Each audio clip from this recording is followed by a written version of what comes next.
Captives of a Concept, Chapter 19, entitled The Key to Their Escape.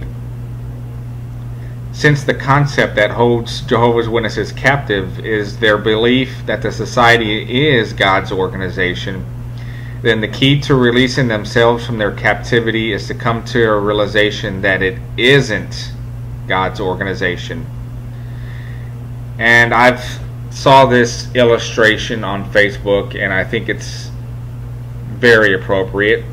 They are in love with this belief, this concept. They're in love with the organization. And when you think about it, when someone is in love with someone else, they're not going to break up with that person. As a matter of fact, in the name of love, people will often overlook things and give a blind eye to some things that are going on with the person that they love. And in my opinion, until their love for the organization is broken or shattered, then they will not be able to be freed from the cult. That's just my personal opinion. But back to the book.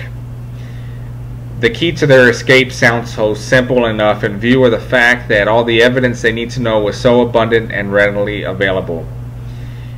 It would have been simple for them if they had seen the evidence before they got baptized. And as explained in chapter 16, it would be simple for them today if some other religion was involved. But because they are baptized and it is their religion, it's extremely difficult for most Jehovah's Witnesses to even want to look for this key, let alone find it and then use it to unlock themselves and walk away from the Watchtower religion. As discussed in chapter 3, it isn't for any lack of evidence that prevents them from realizing that Jesus would never have appointed anyone associated with the Watchtower Society back in 1919. It's the Jehovah's Witness unwillingness to look at the evidence and or their failure to understand it in connection with their core scripture, Matthew 24 verses 45 through 47, about the faithful and discreet slave. This is one mistake that all Jehovah's Witnesses have made. I also personally think that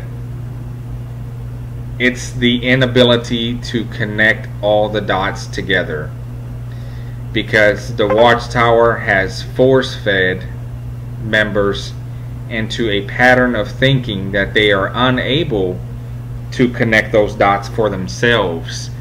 It takes other people that have already been awake to help connect those dots. So if this mistake had not been made, it seems likely that they would not be associated with the Watchtower Society. And this is suggested by the fact that Jehovah's Witnesses who have corrected this mistake after baptism no longer believe that the Watchtower Society is God's organization. And I think a history study, an in-depth history study prior to baptism, instead of a Bible study, would really help those who are studying to not make that mistake later on. And really it's going to take a history study outside of the religion to do that. Because even when they do have a Bible study from the What Does the Bible Really Teach publication, or whatever is the current Bible study publication they're using, they're not going to tell the witnesses everything that's going on.